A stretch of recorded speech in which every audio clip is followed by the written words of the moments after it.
Anti corruption બ્યુરોએ Surat મહાનગરપાલિકાના in charge chief fire officer Ishwar પટેલને રંગે હાથ લાંચ લેતા પકડી પાડ્યા છે. ઈશ્વર પટેલ હોટેલ એનઓસી સર્ટિફિકેટ આપવા બદલ 1 લાખ રૂપિયાની લાંચ માંગી હતી. સુરતમાં ઇન્ચાર્જ ચીફ ફાયર ઓફિસરને 1 લાખની લાંચ લેતા એસીબીએ ઝડપ્યા છે. મળતી જાણકારી અનુસાર સુરત એસીબીની ટીમે મુગલી સરાયમાં આવેલ મુખ્ય કચેરીમાં સફળ ટ્રેપ ગોઠવી ઉધના અને લિંબાયત ઝોનના incharge deputy chief fire officer Ishwar પટેલને રંગે હાથે લાંચ લેતા ઝડપી પાડ્યા હતા. ફરિયાદીએ હોટલ માટે ફાયર સેફટીનું સર્ટિફિકેટ મેળવવા અરજી કરી હતી.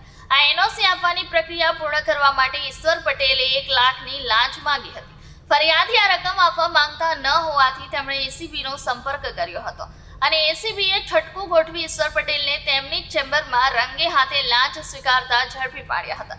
એસીબીએ ઈશ્વર પટેલ સામે સત્તાનો દુરુપયોગ કરી ભ્રષ્ટાચાર આચરવા બદલ તેમની સામે કાયદેસરની કાર્યવાહી હાથ ધરવામાં આવી છે. આ કાર્યવાહીને પગલે પાલિકાના અન્ય અધિકારીઓમાં પણ ફફડાટ વ્યાપી ગયો છે.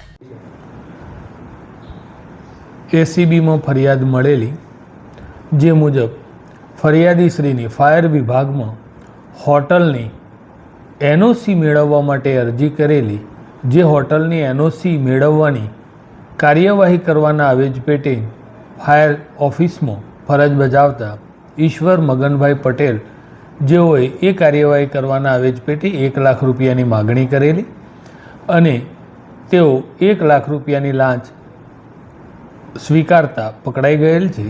તેઓ વિરુદ્ધ કાયદેસર કાર્યવાહી હાથ ધરી ગુનો રજીસ્ટર કરવામાં આવેલ છે અને આગળની કાર્યવાહી હાથ ધરેલી છે. લાંચ સર શેના માટે માંગવામાં આવી હતી સર?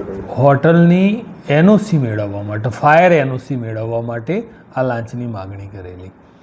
અને આ ઈશ્વરભાઈ 1999થી ફાયર વિભાગમાં ફરજ બજાવે છે, જેઓનો અંદાજિત પગાર 95,000 આસપાસ છે.